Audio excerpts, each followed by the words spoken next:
Morning students, next question, two spherical bobs लिखा हुआ है, BOB.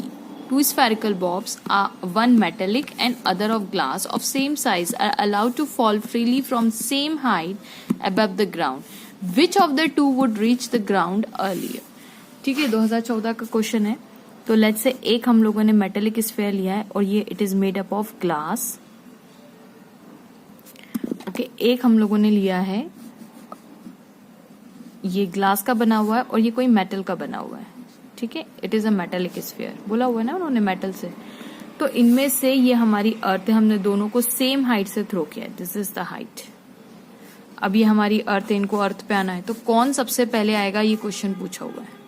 अर्थ की सरफेस पे two spherical, one metallic and other of same size are allowed to fall freely from same height above the ground. Which of the two would reach the ground earlier. तो देखिए, जब भी metal आता है तो metal क्या करता है, आपने कॉपर के साथ भी एक्सपेरिमेंट जनरली देखा होगा कि कॉपर इतनी जल्दी अगर उसमें से फॉल करे, मेटेलिक अगर आपने कॉपर का मेटल लिया है, उसमें मैग्नेट पास किया है, तो मैग्नेट इतनी जल्दी फॉल नहीं होता है.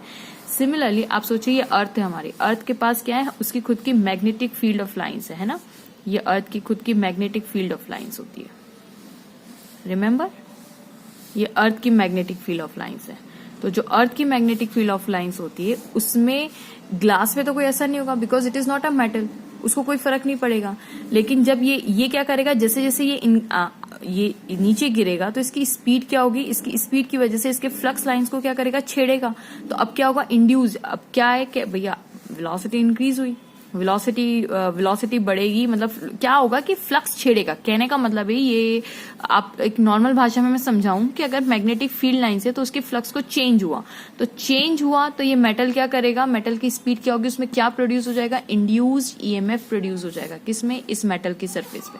मेटल क्या करेगा, वो भैया अपोज करेगा कि नहीं, हमें अपने में से कोई मेटल अपोज करेगा. अपोज क्यों करेगा, क्योंकि लेंसेज लॉ लग जाएगा कि जिस डायरेक्शन में मैग्नेटिक फील्ड बढ़ रही है उसको अपोज करो, तो उसको रिड्यूस करने की कोशिश करेगा. तो उसकी मैग्नेटिक, मान लीजिए कि अर्थ की मैग्नेटिक फील्ड ऐसे है, तो ये क्या करेगा, अपनी मैग्नेटिक फील्ड को ऐसे कर देगा. तो इस चक्कर में क्या होगा कि ये अर्थ पे लेट पहुंचेगा बजाय इसके, मतलब ये जल्दी से गिर जाएगा यहाँ पे, क्योंकि इसके पास कोई लड़ने के लिए कुछ है ही नहीं.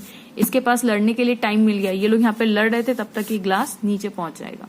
तो आप इसका आंसर क्या लिखेंगे, answer is answer is glass. क्या लिखेंगे, glass will reach the ground earlier. Who would reach the ground earlier, तो glass will reach earlier. Why, because no induce EMF. ठीक है, इसमें कोई इंड्यूस EMF नहीं हो रहा, जबकि इसमें इंड्यूस EMF डेवलप.